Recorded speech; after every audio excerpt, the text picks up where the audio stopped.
بسم اللہ الرحمن الرحیم۔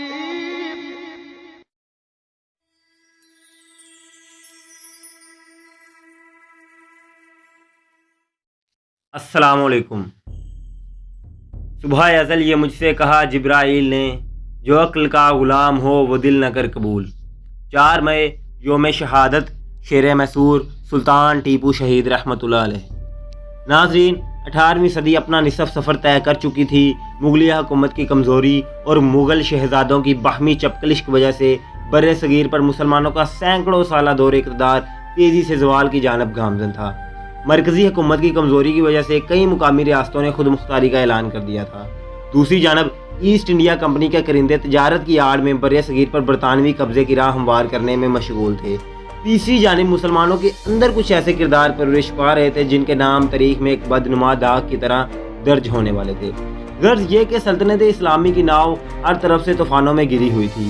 بیرونی طوفانوں سے ناؤ مسلسل ڈگمگا رہی تھی، جبکہ اندرونی دشمن ناؤ کے تختے اکھاڑنے میں مشغول تھے۔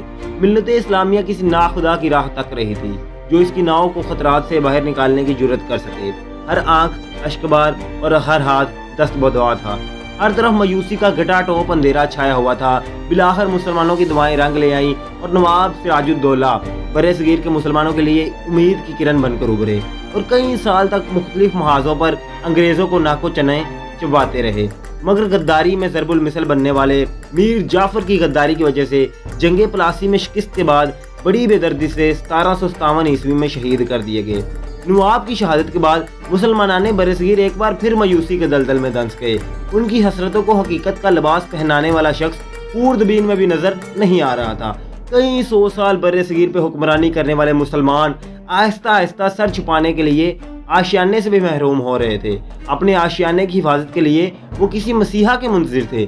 دوسری جانب انگریزوں کو اپنا راستہ بالکل صاف نظر آ رہا تھا۔ اس دوران مختلف مسلمان حکمران جو مختلف ریاستوں کے والی تھے، اپنی حیثیت کے مطابق انگریزوں، مرہٹوں اور مقامی ہندوؤں کے خلاف برسرے پیکار رہے، مگر ہر طرف سے شکست و ناکامی کا سامنا تھا۔ انگریزی فوج بدمست ہاتھیوں کی طرح ہر طرف مسلمانوں کو کچلتے جا رہی تھی۔ ظالم خم ٹھونک کر میدان میں آ چکا تھا، جبکہ مظلوم کی آہوں اور سسکیوں سے فضا مغموم تھی۔ امیدوں کے تمام سہارے گاہے بگاہے دم توڑ رہے تھے۔ ملت اسلامیہ کی ناؤ خطرناک طوفان میں گر چکی تھی۔ ایک جھٹکے کی دیر تھی کہ 600 سال بر صغیر کے سمندر پر راج کرنے والی ناؤ سمندر کی گہرائیوں میں ہو جاتی، مگر خدا کو کچھ اور ہی منظور تھا۔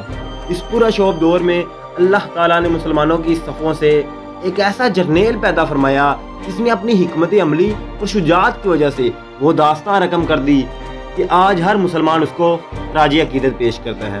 22 دسمبر 1782 عیسوی کو جب سلطان ٹیپو شہید رحمۃ اللہ علیہ نے سلطنت خداداد کا اقتدار سنبھالا تو مسلمانوں کے مردہ اجسام میں ایک نئی قوت بیدار ہوئی۔ انگریز نے مرہٹوں اور ہندوؤں سے ساز باز کر کے مسلمانوں پہ ظلم و ستم کے پہاڑ توڑنے شروع کر دیے تھے۔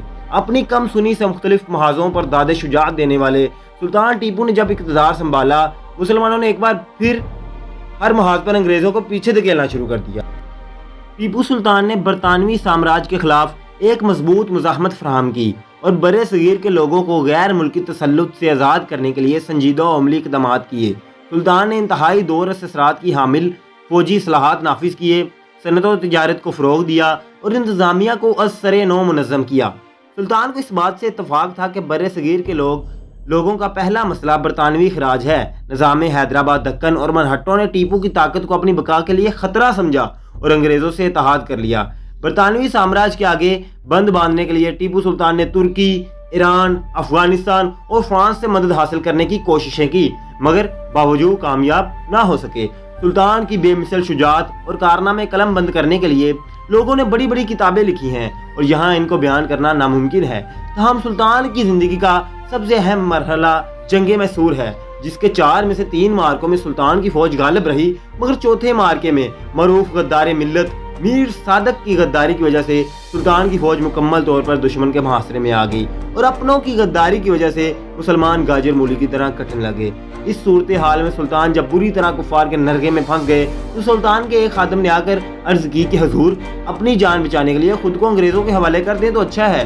یہ سن کر سلطان جلال میں آئے اور وہ تاریخی جملہ ارشاد فرمایا جو آج کل کے مسلمانوں کے یہاں زبان زد عام تو ہے مگر اس پہ عمل کرنے والے آٹے میں نمک کے برابر بھی نہیں۔ وہ جملہ یہ تھا: میرے نزدیک شیر کی ایک دن کی زندگی گیدڑ کی 100 سالہ زندگی سے بہتر ہے۔ اس کے بعد شدید زخمی ہونے کے باوصف بے جگری سے لڑتے رہے اور 4 مئی 1799 عیسوی کو برِ صغیر کے مسلمانوں کا یہ محافظ اپنوں کی غداری کے نتیجے میں اس دار فانی سے کوچ کر گیا۔ اس وقت سے مسلمان تنزلی کے دلدل میں دھنستے گئے، جس کا نتیجہ بعد میں 1857 عیسوی کی جنگ آزادی میں ناکامی کی صورت میں نکلا اور انگریز جنرل ہارٹس کا وہ نعرہ سچ ثابت ہوا جو اس نے سلطان کی لاش کے قریب کھڑا ہو کر لگایا تھا کہ آج سے ہندوستان ہمارا ہے۔ شاعر مشرق علامہ اقبال کو ٹیپو سلطان شہید سے خصوصی محبت تھی۔ 1929 عیسوی میں آپ نے شہید سلطان کے مزار پر حاضری دی اور 3 گھنٹے بعد باہر نکلے تو شدت جذبات سے آنکھیں سرخ تھی۔ آپ نے فرمایا، ٹیپو کی عظمت کو تاریخ کبھی فراموش نہ کر سکے گی۔